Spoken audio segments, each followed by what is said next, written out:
ಯೇಸುಸ್ವಾಮಿ ಶಿಲುಬೆ ಮೇಲಿದ್ದಾಗ ಮೂರನೆಯ ಮಾತನ್ನು ತನ್ನ ತಾಯಿಯೊಂದಿಗೆ ಮಾತಾಡ್ತಾನೆ. ಈ ಮಾತನ್ನು ಆದರಣೆಯ ಮಾತು, ಕಾಳಜಿಯ ಮಾತು, ಬಾಧ್ಯತೆಯ ಮಾತು ಅಂತ ಕರೀತಾರೆ. ಈ ಮೂರನೇ ಮಾತಿನಲ್ಲಿರುವ ಸಂದೇಶ ನಮಗೆ ಅರ್ಥ ಆಗಬೇಕಂದ್ರೆ ಅಲ್ಲಿನ ದೃಶ್ಯಗಳು ನಮಗೆ ಅರ್ಥ ಆಗಬೇಕು. ಮೊದಲನೇ ದೃಶ್ಯ, ಯೇಸುಸ್ವಾಮಿ ಶಿಲುಬೆ ಮೇಲಿದ್ದಾನೆ. ಆತನ ತಲೆಗೆ ಮುಳ್ಳಿನ ಕಿರೀಟ ಇದೆ, ರಕ್ತ ಸುರಿತಾ ಇದೆ. ಯೇಸುಸ್ವಾಮಿಯ ಕೈಕಾಲುಗಳಿಗೆ ಮೊಳೆ ಹೊಡೆದಿದ್ದಾರೆ, ರಕ್ತ ಸುರಿತಾ ಇದೆ. ಯೇಸುಸ್ವಾಮಿಯ ದೇಹದಲ್ಲಿ ಬೊಬ್ಬೆಗಳು ಬಂದಿವೆ, ಗಾಯಗಳಾಗಿವೆ. ಆತನ ದೇಹದಲ್ಲಿ ಗೆರೆಗಳು ಕಾಣಿಸ್ತಾ ಇವೆ. ಬರಗಾಲದಲ್ಲಿ ಭೂಮಿ ಬಿರುಕು ಬಿಟ್ಟಾಗ ಯಾವ ರೀತಿಯಾಗಿ ಕಾಣಿಸುತ್ತೋ ಆ ರೀತಿಯಾಗಿ ಯೇಸುಸ್ವಾಮಿಯ ದೇಹ ಆಗಿದೆ. ಮಳೆಗಾಲದಲ್ಲಿ ಮಳೆ ನಿಂತ ಮೇಲೆ ಮರದ ಹನಿ ತೊಟ್ಟಿಕ್ಕುವ ರೀತಿಯಲ್ಲಿ ಯೇಸುಸ್ವಾಮಿಯ ದೇಹದಿಂದ ರಕ್ತದ ಹನಿಗಳು ತೊಟ್ಟಿಕ್ತಾ ಇವೆ. ಆತನ ದೇಹದ ಮೇಲೆ ಬಟ್ಟೆ ಇಲ್ಲ, ಸೊಂಟದ ಮೇಲೆ ಮಾನ ಮುಚ್ಚುವಷ್ಟು ಮಾತ್ರ ತುಂಡು ಬಟ್ಟೆ ಇದೆ. ಆತ ಶಿಲುಬೆಯ ಮೇಲೆ ಬಿಸಿಲಿನ ಬೇಗೆಯಲ್ಲಿ ಬೇಯ್ತಾ ಇದ್ದಾನೆ. ಆತನ ಮುಂದೆ ಒಂದು ಕಡೆ ಫರಿಸಾಯರು, ಸದ್ದುಕಾಯರು, ಮಹಾಯಾಜಕರು, ಯಹೂದ್ಯರು, ಸೈನಿಕರು ನಿಂತುಕೊಂಡಿದ್ದಾರೆ. ಅವರು ಯೇಸುಸ್ವಾಮಿಯ ಬಾಧೆಯನ್ನು ನೋಡಿ ಆಡಿಕೊಳ್ತಾ ಇದ್ದಾರೆ, ಆನಂದ ಪಡ್ತಾ ಇದ್ದಾರೆ, ಅಪಹಾಸ್ಯ ಮಾಡ್ತಾ ಇದ್ದಾರೆ. ಅವರ ಹೃದಯ ಕಠಿಣವಾಗಿದೆ. ಇನ್ನೊಂದು ಕಡೆ ಯೇಸುಸ್ವಾಮಿಯ ತಾಯಿ, ಆತನ ಜೊತೆಯಲ್ಲಿ ಸೇವೆ ಮಾಡಿದಂಥ ಕ್ಲೋಪನ ಹೆಂಡತಿ ಮರಿಯಳು, ಚಿಕ್ಕ ಮರಿಯಳು, ಮಗ್ದಳದ ಮರಿಯಳು, ಯೋಹಾನಳು, ಸುಸನ್ನಳು, ಯೇಸುಸ್ವಾಮಿಯ ತಂಗಿಯರು, ತಮ್ಮಂದಿರು ಮತ್ತು ಶಿಷ್ಯರು ನಿಂತಿದ್ದಾರೆ. ಅವರ ಹೃದಯದಲ್ಲಿ ದುಃಖ ಇದೆ, ಅವರ ಕಣ್ಣಲ್ಲಿ ನೀರು ತುಂಬಿಕೊಂಡಿದ್ದಾವೆ. ಯೇಸುಸ್ವಾಮಿ ಶಿಲುಬೆ ಮೇಲೆ ಇದ್ದುಕೊಂಡು ತನ್ನ ತಾಯಿಯ ಪಕ್ಕದಲ್ಲಿ ನಿಂತಿದ್ದ ತನ್ನ ಪ್ರೀತಿಯ ಶಿಷ್ಯನನ್ನು ನೋಡಿ ತನ್ನ ತಾಯಿಗೆ ಈ ಮಾತನ್ನು ಹೇಳ್ತಾನೆ. ಯೋಹಾನ ಸುವಾರ್ತೆ 19ನೇ ಅಧ್ಯಾಯ 26ನೇ ವಚನ. ಯೇಸು ತನ್ನ ತಾಯಿಯನ್ನು, ಹತ್ತಿರದಲ್ಲಿ ನಿಂತಿದ್ದ ತನ್ನ ಪ್ರೀತಿಯ ಶಿಷ್ಯನನ್ನು ನೋಡಿ ತಾಯಿಗೆ, ಅಮ್ಮ, ಇಗೋ ನಿನ್ನ ಮಗನು ಎಂದು ಹೇಳಿದನು. ಯೇಸುಸ್ವಾಮಿ ಮರಿಯಳ ಗರ್ಭದಿಂದ ಈ ಭೂಮಿಗೆ ಬಂದಾಗ ಯೇಸುಸ್ವಾಮಿಯ ಬಾಯಿಂದ ಬಂದ ಮೊಟ್ಟ ಮೊದಲನೆಯ ಮಾತು ಅಮ್ಮ ಅಂತ. ಈಗ ಯೇಸುಸ್ವಾಮಿ ಈ ಲೋಕವನ್ನು ಬಿಟ್ಟು ಹೋಗ್ತಾ ಇದ್ದಾನೆ. ತಾಯಿಯಿಂದ ಅಗಲಿ ಭೂಗರ್ಭದೊಳಕ್ಕೆ ಹೋಗ್ತಾ ಇದ್ದಾನೆ. ಹೋಗೋದಕ್ಕಿಂತ ಮುಂಚೆ ಯೇಸುಸ್ವಾಮಿ ತನ್ನ ತಾಯಿಗೆ ಕಡೆಯದಾಗಿ ಅಮ್ಮ ಅಂತ ಕರೀತಾ ಇದ್ದಾನೆ. ಈ ಮಾತನ್ನು ಕೇಳಿ ಆಕೆಯ ಕರುಳು, ಆಕೆಯ ಹೃದಯ ಯಾವ ರೀತಿಯಾಗಿ ಆಗಿರ್ಬೋದು. ತನ್ನ ಕಣ್ಮುಂದೆನೇ ಮಗ ಸಾಯ್ತಾ ಇದ್ದಾನೆ, ಶಿಲುಬೆ ಮೇಲೆ ನರಳುತ್ತಾ ಇದ್ದಾನೆ. ಅಂಥ ಸಂದರ್ಭದಲ್ಲಿ ಯೇಸುಸ್ವಾಮಿ ತನ್ನ ತಾಯಿಯನ್ನು ಜ್ಞಾಪಕ ಮಾಡಿಕೊಂಡು ಈ ಮಾತು ಹೇಳ್ತಾ ಇದ್ದಾನೆ, ಅಮ್ಮ ಅಂತ ಕರೀತಾ ಇದ್ದಾನೆ. ಯೇಸುಸ್ವಾಮಿ ಶಿಲುಬೆ ಮೇಲೆ ತಂದೆಯ ಚಿತ್ತವನ್ನು ನೆರವೇರಿಸ್ತಾ ಇದ್ದಾನೆ. ಅದರ ಜೊತೆಗೆ ಅದೇ ಸಮಯದಲ್ಲಿ ತನ್ನ ತಾಯಿಯ ಕುರಿತಾಗಿ ಯೋಚಿಸ್ತಾ ಇದ್ದಾನೆ. ಯೇಸುಸ್ವಾಮಿ ಶಿಲುಬೆ ಮೇಲೆ ಹಿಂಸೆ ಪಡ್ತಾ ಇದ್ದಾನೆ. ತನ್ನ ತಾಯಿಯ ಪಾಲನೆಯ ಕುರಿತು ಮತ್ತು ಪೋಷಣೆಯ ಕುರಿತು ಯೋಚಿಸ್ತಾ ಇದ್ದಾನೆ. ಯೇಸುಸ್ವಾಮಿ ಶಿಲುಬೆ ಮೇಲೆ ಸಂಕಟ ಪಡ್ತಾ ಇದ್ದಾನೆ. ಅದೇ ಸಮಯದಲ್ಲಿ ತನ್ನ ತಾಯಿಯ ಸುಕ್ಷೇಮವನ್ನು ಬಯಸ್ತಾ ಇದ್ದಾನೆ. ಯೇಸುಸ್ವಾಮಿ ಶಿಲುಬೆ ಮೇಲೆ ಬಾಧೆ ಪಡ್ತಾ ಇದ್ದಾನೆ. ಅದೇ ಸಮಯದಲ್ಲಿ ತನ್ನ ತಾಯಿಯ ಬಾಧ್ಯತೆಯ ಕುರಿತು ಯೋಚಿಸ್ತಾ ಇದ್ದಾನೆ. ಯೇಸುಸ್ವಾಮಿ ತನ್ನ ತಾಯಿಯೊಂದಿಗೆ ಮಾತಾಡ್ತಾನಲ್ಲ, ಅದರ ಜೊತೆಗೆ ಆತ ಧರ್ಮಶಾಸ್ತ್ರವನ್ನು ನೆರವೇರಿಸಿದ್ದಾನೆ. ವಿಮೋಚನಾ ಕಾಂಡ 20ನೇ ಅಧ್ಯಾಯ 12ನೇ ವಚನ. ನಿನ್ನ ತಂದೆ ತಾಯಿಗಳನ್ನು ಸನ್ಮಾನಿಸಬೇಕು, ಸನ್ಮಾನಿಸಿದರೆ ನಿನ್ನ ದೇವರಾದ ಯೆಹೋವನು ನಿನಗೆ ಅನುಗ್ರಹಿಸುವ ದೇಶದಲ್ಲಿ ನೀನು ಬಹುಕಾಲ ಇರುವಿ. ಯೇಸು ಸ್ವಾಮಿ ಶಿಲುಬೆ ಮೇಲೆ ಇದ್ದುಕೊಂಡು ತನ್ನ ತಂದೆ ಚಿತ್ತವನ್ನು ನೆರವೇರಿಸ್ತಾ ತಂದೆಯನ್ನು ಕೂಡ ಸನ್ಮಾನಿಸ್ತಾ ಇದ್ದಾನೆ. ಅದರ ಜೊತೆಗೆ ತನ್ನ ಎದುರುಗಡೆ ನಿಂತಂಥ ತಾಯಿಯನ್ನು ಕೂಡ ಸನ್ಮಾನಿಸುತ್ತಾ ಧರ್ಮಶಾಸ್ತ್ರದ ಮಾತನ್ನು ನೆರವೇರಿಸ್ತಾ ಇದ್ದಾನೆ. 10 ಆಜ್ಞೆಗಳಲ್ಲಿ ಇದು 5ನೇ ಆಜ್ಞೆ, ತಂದೆ ತಾಯಿಯನ್ನು ಸನ್ಮಾನಿಸಬೇಕು. ಯೇಸು ಸ್ವಾಮಿ ತನ್ನ ತಾಯಿಯನ್ನು ನೋಡಿ ತನ್ನ ತಾಯಿಯ ತ್ಯಾಗವನ್ನು, ಕಷ್ಟವನ್ನು ಜ್ಞಾಪಕ ಮಾಡಿಕೊಳ್ತಾ ಇದ್ದಾನೆ. ಯೇಸು ಸ್ವಾಮಿ ಶಿಲುಬೆ ಮೇಲೆ ಇದ್ದುಕೊಂಡೇ ಈ ಸಮಾಜಕ್ಕೆ ತಾಯಿಯ ಕಾಳಜಿಯ ಕುರಿತಾಗಿ, ತಾಯಿಯ ಬಾಧ್ಯತೆ ಕುರಿತಾಗಿ, ತಾಯಿಯ ಜವಾಬ್ದಾರಿಯ ಕುರಿತಾಗಿ ಸಮಾಜಕ್ಕೆ ಸಂದೇಶ ಕೊಡ್ತಾ ಇದ್ದಾನೆ. ಯೇಸು ಸ್ವಾಮಿ ತನ್ನ ಮನಸ್ಸಲ್ಲಿ ಅಂದುಕೊಳ್ತಾ ಇದ್ದಾನೆ, ಈಕೆ ತನ್ನ ಗರ್ಭದಲ್ಲಿ ನನ್ನನ್ನು ಒತ್ತಳು, ಈಕೆ ತನ್ನ ಗರ್ಭದಿಂದ ನನ್ನನ್ನು ಎತ್ತಳು, ಈಕೆ ನನಗೆ ತನ್ನ ಎದೆ ಹಾಲನ್ನು ಉಣಿಸಿದಳು, ಕೈತುತ್ತು ತಿನಿಸಿದಳು, ಕೈ ಹಿಡಿದು ನಡೆಸಿದಳು, ನನ್ನನ್ನು ಬೆಳೆಸಿದಳು. ನಾನು ಚಿಕ್ಕವನಾಗಿದ್ದಾಗ ಗಲೀಜು ಮಾಡಿಕೊಂಡಾಗ ಈಕೆ ನನ್ನನ್ನು ಶುದ್ಧ ಮಾಡಿದಳು, ಸ್ವಚ್ಛಗೊಳಿಸಿದಳು. ಈಕೆ ನನಗಾಗಿ ಕಷ್ಟಪಟ್ಟು ಬೆವರು ಸುರಿಸಿದಳು, ನನ್ನನ್ನು ಹೆರುವಾಗ ರಕ್ತ ಸುರಿಸಿದಳು. ಈಗ ನನ್ನ ಮಗ ಬಿಟ್ಟು ಹೋಗ್ತಾ ಇದ್ದಾನಲ್ಲ ಅಂತಂದೇಳಿ ಕಣ್ಣೀರು ಸುರಿಸ್ತಾ ಇದ್ದಾಳೆ.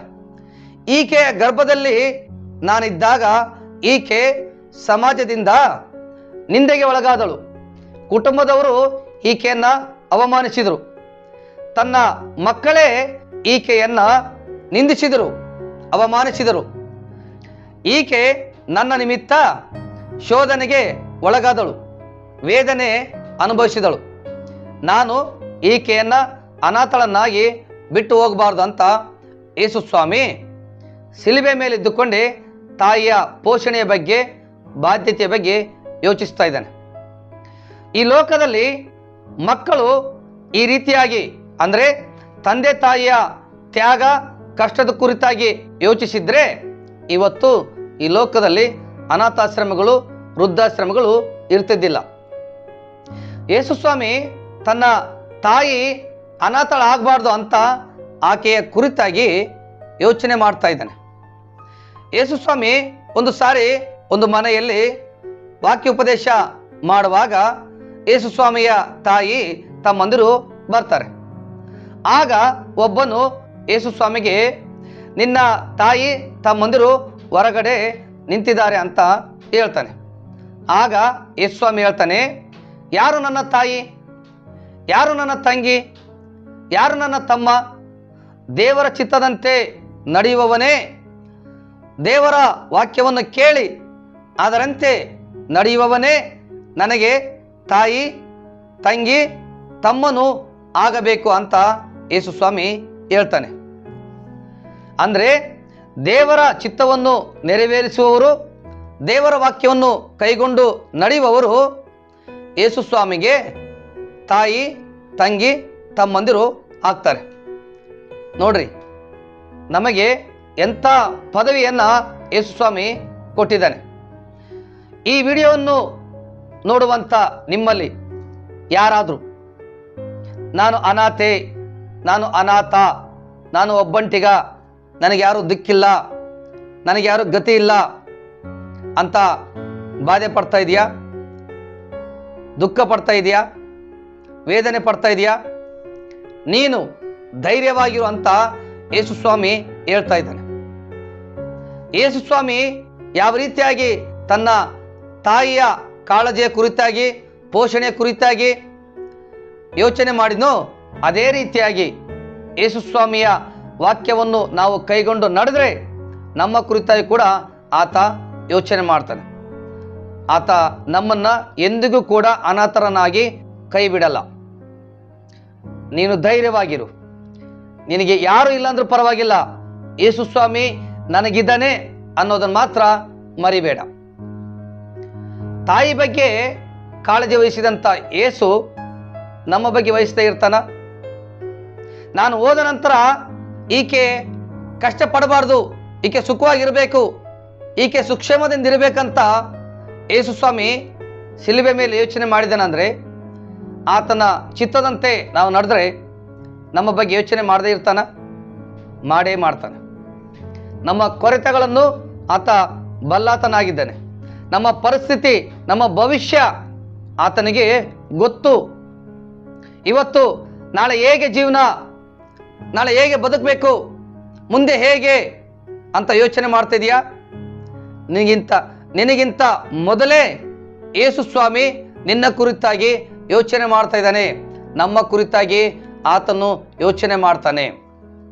ನಾವು ಮಾಡಬೇಕಾದದ್ದಿಷ್ಟೇ, ಆತನ ಚಿತ್ತದಂತೆ ನಡೆಯೋರಾಗಿರಬೇಕು. ಆತನ ವಾಕ್ಯವನ್ನು, ಆತನ ಮಾತುಗಳನ್ನು ಕೈಗೊಂಡು ನಡೆದರೆ ಯಾವತ್ತಿಗೂ ಕೂಡ ಯೇಸು ಸ್ವಾಮಿ ನಮ್ಮನ್ನ ಅನಾಥರನ್ನಾಗಿ ಬಿಡುವುದಿಲ್ಲ. ಮುಂದಕ್ಕೆ ಹೋಗೋಣ. ಅದೇ ಯೋಹಾನ ಸುವಾರ್ತೆ 19ನೇ ಅಧ್ಯಾಯ 27ನೇ ವಚನ. ತರುವಾಯ ಆ ಶಿಷ್ಯನಿಗೆ, ಇಗೋ ನಿನ್ನ ತಾಯಿ ಎಂದು ಹೇಳಿದನು. ಆ ಹೊತ್ತಿನಿಂದ ಆ ಶಿಷ್ಯನು ಆಕೆಯನ್ನು ತನ್ನ ಮನೆಯಲ್ಲೇ ಇರಿಸಿಕೊಂಡನು. ಇಲ್ಲಿ ಆ ಶಿಷ್ಯ ಅಂತ ಬರೆಯಲ್ಪಟ್ಟಿದೆ. ಆ ಶಿಷ್ಯ ಯಾರು ಅಂದ್ರೆ ಅನೇಕರು ಯೋಹಾನನು ಅಂತ ಹೇಳ್ತಾರೆ. ಹೌದು, ಯೇಸು ಸ್ವಾಮಿಯ ಪ್ರೀತಿಯ ಶಿಷ್ಯ ಯೋಹಾನನೇ. ಯಾವಾಗಲೂ ಈ ಯೋಹಾನ ಯೇಸು ಸ್ವಾಮಿಯ ಎದೆಗೆ ಒರಗಿಕೊಳ್ತಿದ್ದಂತೆ. ಯೇಸು ಸ್ವಾಮಿ ಕೂಡ ಕೆಲವು ಸೀಕ್ರೆಟ್ಗಳನ್ನು, ಕೆಲವು ಸಂಗತಿಗಳನ್ನು ಈ ಯೋಹಾನನಿಗೆ ಮಾತ್ರ ಹೇಳ್ತಾ ಇದ್ದಂತೆ. ಯೇಸು ಸ್ವಾಮಿಯ ಎದುರುಗಡೆ ಅಂದ್ರೆ ಯೇಸು ಸ್ವಾಮಿ ಶಿಲುಬೆ ಮೇಲಿದನಲ್ಲ, ಆತನ ಎದುರುಗಡೆ ಯೇಸು ಸ್ವಾಮಿಯ ತಮ್ಮಂದ್ರಿದ್ದಾರೆ, 11 ಜನ ಶಿಷ್ಯಂದ್ರಿದ್ದಾರೆ, ಇನ್ನು ಅನೇಕರಿದ್ದಾರೆ ಅಲ್ಲಿ, ಅದ್ರ ಜೊತೆಗೆ ಬಂಧುಗಳಿದ್ದಾರೆ. ಆದರೆ ಯೇಸು ಸ್ವಾಮಿ ತನ್ನ ತಾಯಿಯನ್ನು ಸಾಕುವ, ಆಕೆಯನ್ನು ಪೋಷಿಸುವ ಜವಾಬ್ದಾರಿಯನ್ನು ಯೋಹಾನನಿಗೆ ವಹಿಸ್ತಾನೆ. ಅಂದ್ರೆ ಏನಿದರ ಅರ್ಥ ಅಂದ್ರೆ ಯೇಸು ಸ್ವಾಮಿ ಪ್ರತಿಯೊಬ್ಬರ ಹೃದಯ ಅಂತರಿಂದ್ರಿಯವನ್ನು ಬಲ್ಲಾತನಾಗಿದ್ದಾನೆ. ಆತ ನಮಗೆ ಏನಾದರೂ ವಹಿಸಬೇಕಂದ್ರೆ ಅದು ಸೇವೆಯೇ ಆಗಿರಲಿ, ಆತ್ಮಿಕ ವರಗಳೇ ಆಗಿರಲಿ, ನಮ್ಮ ಸಾಮರ್ಥ್ಯದ ಮೇರೆಗೆ ನಮ್ಮ ಗುಣಲಕ್ಷಣಗಳನ್ನು ಆತ ನೋಡಿ, ನಮ್ಮ ಸ್ವಭಾವವನ್ನು, ನಮ್ಮ ನಡತೆ, ನಮ್ಮ ಸಾಮರ್ಥ್ಯವನ್ನು ನೋಡಿ ನಮಗೆ ಆತ ವರಗಳಾಗಲಿ ಸೇವೆ ಆಗಲಿ ವಹಿಸ್ತಾನೆ. ಯೇಸು ಸ್ವಾಮಿ ಒಬ್ಬನಿಗೆ 5 ತಲಾಂತು ಕೊಡ್ತಾನೆ, ಒಬ್ಬನಿಗೆ 2 ತಲಾಂತು ಕೊಡ್ತಾನೆ, ಒಬ್ಬನಿಗೆ 1 ತಲಾಂತು ಕೊಡ್ತಾನೆ. ಯಾಕೆ? ಅವರವರ ಸಾಮರ್ಥ್ಯದ ಮೇರೆಗೆ ಯೇಸು ಸ್ವಾಮಿ ಅಲ್ಲಿ ಅವರಿಗೆ ಹಂಚಿಕೊಡ್ತಾನೆ. ಇಲ್ಲಿ ಪೇತ್ರ ಕೂಡ ಇದ್ದಾನೆ. ಆದರೆ ಯೇಸು ಸ್ವಾಮಿ ತನ್ನ ತಾಯಿಯ ಬಾಧ್ಯತೆಯನ್ನು ಪೇತ್ರನಿಗೆ ವಹಿಸ್ತಾ ಇಲ್ಲ. ಪೇತ್ರನಿಗೆ ಬೇರೆ ಜವಾಬ್ದಾರಿ ವಹಿಸ್ತಾ ಇದ್ದಾನೆ. ಆ ಜವಾಬ್ದಾರಿ ಏನು? ತನ್ನ ನಂತರ ಈ ಎಲ್ಲ ಶಿಷ್ಯರ ಮೇಲೆ ನಾಯಕತ್ವ ಆ ಪೇತ್ರನಿಗೆ ವಹಿಸ್ತಾ ಇದ್ದಾನೆ. ಪೇತ್ರ ಹಿಂಜಾರಿವಾಗಿದ್ದ, ಆದರೂ ಕೂಡ ಯೇಸು ಸ್ವಾಮಿ ಪೇತ್ರನನ್ನ ಬಿಡಲಿಲ್ಲ. ಪೇತ್ರನನ್ನ ಸಂಧಿಸಿ ಪೇತ್ರನಿಗೆ ಹೇಳ್ತಾನೆ, ನೀನು ನನ್ನ ಕುರಿಗಳನ್ನು ಕಾಯಿ, ನನ್ನ ಕುರಿಗಳನ್ನು ಮೇಯಿಸು ಅಂತ. ಪೇತ್ರನಿಗೆ ಎಲ್ಲ ಶಿಷ್ಯರ ಮೇಲೆ ನಾಯಕನನ್ನಾಗಿ ನೇಮಿಸಿದ, ಪೇತ್ರನಿಗೆ ನಾಯಕತ್ವವನ್ನು ವಹಿಸಿದ. ಆದರೆ ಯೋಹಾನನಿಗೆ ತನ್ನ ತಾಯಿಯ ಬಾಧ್ಯತೆಯನ್ನು ವಹಿಸಿದ. ನಾವು ಹಳೆ ಒಡಂಬಡಿಕೆಯಲ್ಲಿ ಈ ಅರಣ್ಯ ಪ್ರಯಾಣದಲ್ಲಿ ದೇವರು ಮೋಶೆಗೆ ಹೇಳ್ತಾನೆ, ನಿನ್ನ ನಂತರ ಇಸ್ರಾಯೇಲರನ್ನು ಕಾನಾನ್ ದೇಶಕ್ಕೆ ನಡೆಸಿಕೊಂಡು ಹೋಗ್ಲಿಕ್ಕೆ ನೀನು ಯೆಹೋಶುವನನ್ನು ನೇಮಿಸು ಅಂತ ಹೇಳ್ತಾನೆ. ಅಲ್ಲಿ ಮೋಶೆಯ ಮಕ್ಕಳಿದ್ರು, ಫಿನೆಹಾಸ ಇದ್ದ, ಕಾಲೇಬ ಕೂಡ ಇದ್ದ. ಆದರೆ ದೇವರು ಕಾಲೇಬನಿಗಾಗ್ಲಿ, ಫಿನೆಹಾಸನಿಗಾಗ್ಲಿ, ಮೋಶೆಯ ಮಕ್ಕಳಿಗಾಗ್ಲಿ ವಹಿಸು ಅಂತ ಹೇಳಿಲ್ಲ. ಆ ಜವಾಬ್ದಾರಿಯನ್ನ ಯೆಹೋಶುವನಿಗೆ ವಹಿಸುವಂತ ದೇವರು ಹೇಳ್ತಾನೆ. ಯೆಹೋಶುವನೇ ಮೋಶೆಯ ನಂತರ ಇಸ್ರೇಲರನ್ನ ಕಾನಾನ್ ದೇಶಕ್ಕೆ ನಡೆಸಿದ್ದು. ಯಾಕೆ? ಸಾಮರ್ಥ್ಯ ಬೇಕು. ಆ ಸಾಮರ್ಥ್ಯ ನೋಡಿ ದೇವರು ಆ ಜವಾಬ್ದಾರಿನ ಯೆಹೋಶುವನಿಗೆ ಕೊಡು ಅಂತ ಹೇಳ್ತಾನೆ. ನನಗಾಗ್ಲಿ ನಿನಗಾಗ್ಲಿ ದೇವರು ಒಂದು ಜವಾಬ್ದಾರಿ ಕೊಡ್ತಾನೆ ಅಂದ್ರೆ ಆತ ಮೊದಲು ನಮ್ಮ ಸ್ವಭಾವವನ್ನು, ನಮ್ಮ ಗುಣಲಕ್ಷಣಗಳನ್ನು, ನಮ್ಮ ಸಾಮರ್ಥ್ಯವನ್ನು ನೋಡಿ ಕೊಡ್ತಾನೆ. ಅದನ್ನು ನಿಭಾಯಿಸುವಂಥದ್ದು ನಮ್ಮ ಕರ್ತವ್ಯ. ಯೆಹೋಶುವ ನಿಭಾಯಿಸಿದ, ಪೇತ್ರ ನಿಭಾಯಿಸಿದ, ಯೋಹಾನ ನಿಭಾಯಿಸಿದ. ಅದೇ ರೀತಿಯಾಗಿ ದೇವರು ನಮಗೆ ವಹಿಸಿದಂಥ ಜವಾಬ್ದಾರಿಯನ್ನು, ಬಾಧ್ಯತೆಯನ್ನು ನಾವು ನಿರ್ವಹಿಸಬೇಕು. ಯೇಸು ಸ್ವಾಮಿ ಈ ಯೋಹಾನನಿಗೆ ಮಾತ್ರ ದೀರ್ಘಾಯುಷ್ಯನ ಅನುಗ್ರಹಿಸ್ತಾನೆ. ಯಾಕೆ? ತನ್ನ ತಾಯಿಯನ್ನು ಅವನು ಪೋಷಣೆ ಮಾಡಬೇಕಂತ. ಯೋಹಾನನನ್ನು ಬಿಟ್ಟರೆ ಬೇರೆ ಯಾರು ಕೂಡ ಸಾಧಾರಣವಾಗಿ ಸತ್ತಿಲ್ಲ, ದೀರ್ಘಾಯುಷಗಳಾಗಿ ಸತ್ತಿಲ್ಲ. ಅವರು ಮಧ್ಯ ವಯಸ್ಸಿನಲ್ಲೇ ಈ ಲೋಕದ ಜನರಿಂದ ಹಿಂಸೆಯನ್ನು ಅನುಭವಿಸಿ ಸತ್ತಿದ್ದಾರೆ. ಆದರೆ ಯೋಹಾನ ಮಾತ್ರ ದೀರ್ಘಾಯುಷಿಯಾಗಿ ಸತ್ತಿದ್ದಾನೆ. ನಾವು ಈ ಮೂರನೇ ಮಾತಿನಿಂದ ಕಲಿತಕ್ಕಂಥ ಪಾಠ ಏನಂದರೆ, ದೇವರು ನಮ್ಮನ್ನು ಅನಾಥರನ್ನಾಗಿ ಬಿಡೋದಿಲ್ಲ. ಎರಡನೇದು, ದೇವರು ನಮಗೆ ಏನಾದರೂ ಜವಾಬ್ದಾರಿ ವಹಿಸ್ತಾನಂದರೆ ಅದು ನಮ್ಮ ಸಾಮರ್ಥ್ಯವನ್ನು ನೋಡಿ, ನಮ್ಮ ಸ್ವಭಾವವನ್ನು ನೋಡಿ ಆತ ನಮಗೆ ಜವಾಬ್ದಾರಿಯನ್ನು ವಹಿಸ್ತಾನೆ ಅಂತ ನಾವು ಕಲ್ತಿದ್ದೀವಿ. ಈ ವಿಡಿಯೋ ಇಷ್ಟ ಆದರೆ ಅನೇಕರಿಗೆ ಶೇರ್ ಮಾಡಿರಿ, ಲೈಕ್ ಮಾಡಿರಿ, ಸಬ್ಸ್ಕ್ರೈಬ್ ಮಾಡಿಕೊಳ್ಳಿ. ನಿಮ್ಮ ಅಭಿಪ್ರಾಯವನ್ನು ಕಾಮೆಂಟ್ಸ್ ಮೂಲಕ ತಿಳಿಸಿ. ನನಗಾಗಿ, ನನ್ನ ಸೇವೆಗಾಗಿ, ದೇವರ ಸಹಾಯಕ್ಕಾಗಿ ಪ್ರಾರ್ಥನೆ ಮಾಡಿ. ದೇವರು ನಿಮ್ಮನ್ನು ಆಶೀರ್ವದಿಸಲಿ. Praise the lord.